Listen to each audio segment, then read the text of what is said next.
the prospects of Congress in the 5 states? आप अगर देखेंगे तो कांग्रेस पार्टी इन 5 प्रांतों में प्रमुखता से लड़ रही है। असम में, केरल में, पुडुचेरी में अगर आप देखें तो कांग्रेस पार्टी ही की प्रमुख भूमिका है। आप तमिलनाडु को भी अगर देखें तो हमारी जो अलायंस है डीएमके की, उसमें कांग्रेस सबसे महत्वपूर्ण अंग है डीएमके के साथ, क्योंकि कांग्रेस और डीएमके मिलकर ही हमेशा सत्ता में आते हैं। और जिस प्रकार से राहुल गांधी जी की लोकप्रियता है पूरे तमिलनाडु में, केरला में, असम में, मुझे लगता है कि पार्टी को इसका बहुत फायदा होगा।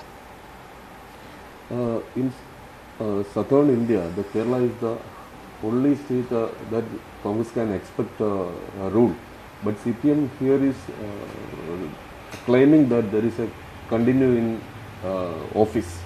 So how do you see this? CPM led LDF सरकार जो है केरल में, उसके मुख्यमंत्री पिनरई विजयन साहब अपने आप को कैप्टन कहते हैं, पर वो करप्शन के, वो भ्रष्टाचार के साथ साथ कुशासन के और कानून व्यवस्था जिस प्रकार से बिगड़ी है उसके कैप्टन साबित हुए हैं।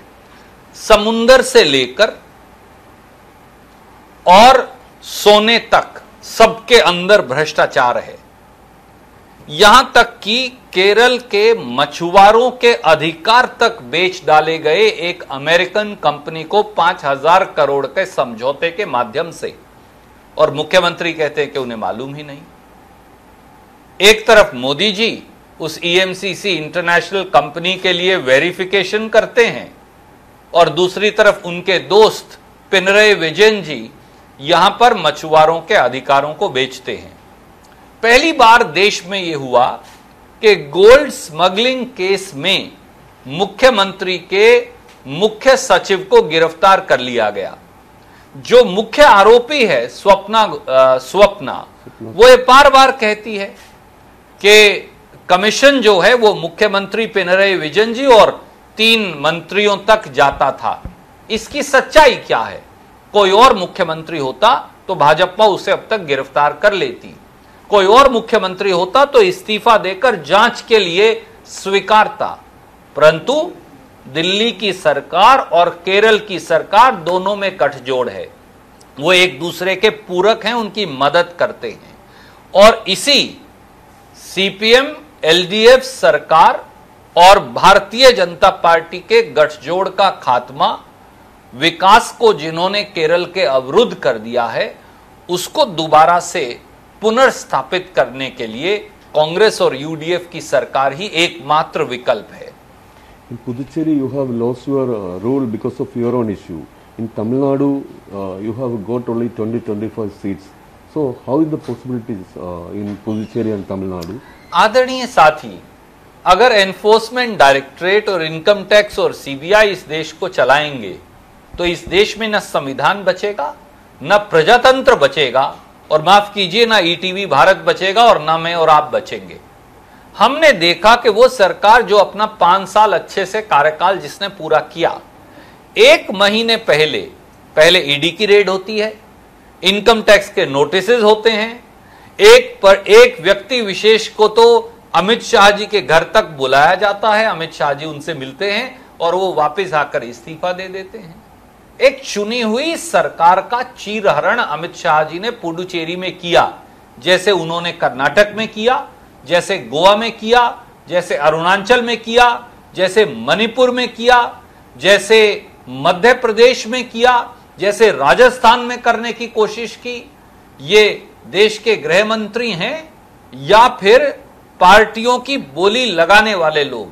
इसलिए इस बात का निर्णय लोगों को करना पड़ेगा कि इन चुनावों में कांग्रेस को इतना बहुमत दें और हमारी अलायंस को इतना बहुमत दें, जहां जहां हमारी अलायंसेज हैं, कि कोई व्यक्ति भी प्रजातंत्र का चीरहरण करने की जरूरत ना कर सके। In West Bengal, BJP is finding its space and they are trying to come to power in Bengal because Amit Shah, Modi, and all these national leaders are concentrating this West Bengal. And in Assam, they are telling that if they in power, they will be in power once again. The CAA will be introduced. So, Modi ji और अमित शाह जी राजनीतिक बेईमानी कर रहे हैं। आप मुझे बताइए, ETV Bharat के दर्शक इसका फैसला करें। तमिलनाडु में भाजपा कहती है कि सीएए लागू नहीं होगा। पश्चिम बंगाल में भारतीय जनता पार्टी कहती है कि सीएए पहली बैठक में लागू होगा, और असम में सीएए से कन्नी काट जाते हैं क्योंकि उन्हें मालूम है कि अगर उन्होंने सीएए की चर्चा की तो उन्हें कूड़ेदान में डाल दिया जाएगा। जो राजनीतिक पार्टी एक मुद्दे को तीन जगह तीन तरीके से बेईमानी से पेश करे, क्या उस पर विश्वास किया जा सकता है? मैं ये प्रश्न आपके दर्शकों पर छोड़ता हूं। इसलिए राजनीतिक बेईमानी के गर्त में भारतीय जनता पार्टी सर के बाल से पांव के नाखून तक जो है वो धसी है।